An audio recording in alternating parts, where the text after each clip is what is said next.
So I've just drawn the outline of a little lizard. I'm going to trim the paper because this is how wide my little white gap is in between my two other images, and I'm just going to cut this out. I've cut the stencil out like that, but I don't want to use this one. What I want to do is I want to utilise the positive space to isolate the negative space. So I'm just going to put my lizard there, and I've got some stainless steel nuts here. Now I use stainless steel because when I wash them they won't go rusty. So I don't have enough hands to hold this down, so I'm just going to utilise these stainless steel nuts, and right down the end there, because I can't obviously make the nut lay flat, I'm going to put one on the leg and one on the other leg,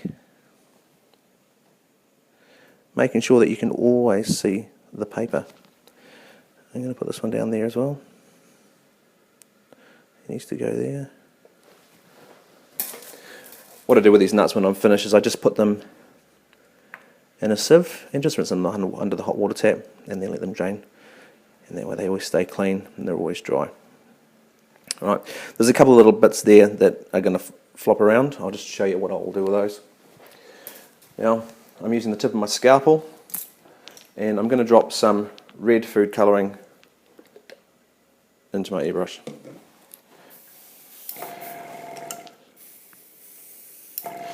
I'm dropped my airbrush down to 10 psi, so it's a really light spray, and I'm just going to take this scalpel and I'm just going to hold it on the hand that's flopping around. I'm going to hold my airbrush straight up and down, and I'm just going to put a mist, because all I want to do is put a light wash around the outside, and it's quite speckly, and it's speckly because of the low psi. I can make it go a lot finer if I turn that up. And now I'm just going to go around the edge again a little bit finer to get that colour in there, build the edge up.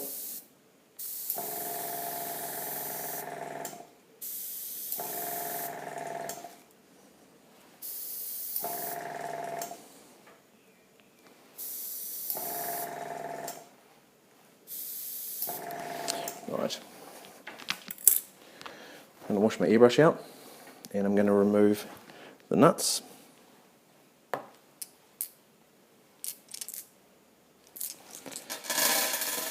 Just going to take off my little lizard. Ooh, there you go. So that in itself looks pretty cool. Looks like one of those sort of cave paintings.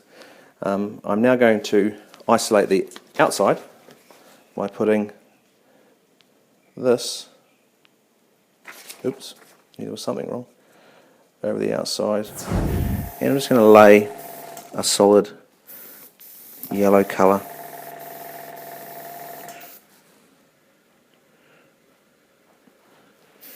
around the outside, and then fill in the inside.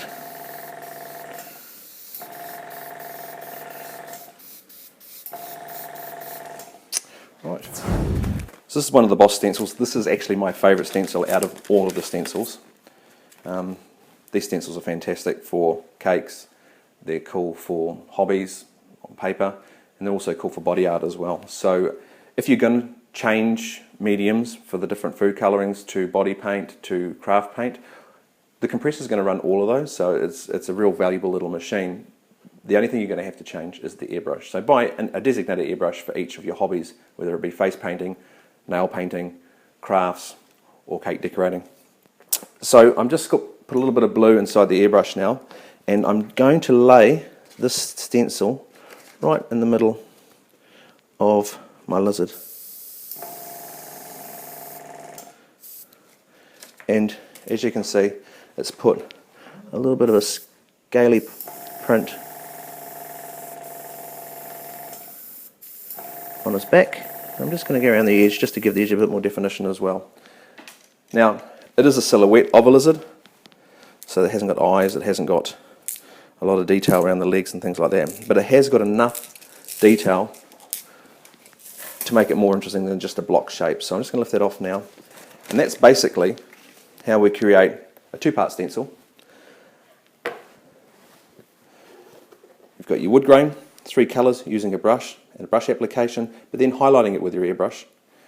You've got this, which we call a fade. It's a transition of 2 or 3 colours to create a backdrop or the covering of a cake where we can apply decorations, hand paint, do all sorts of things to it.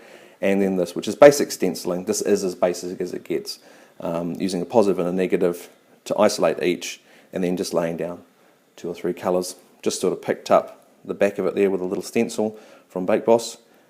That's pretty much it.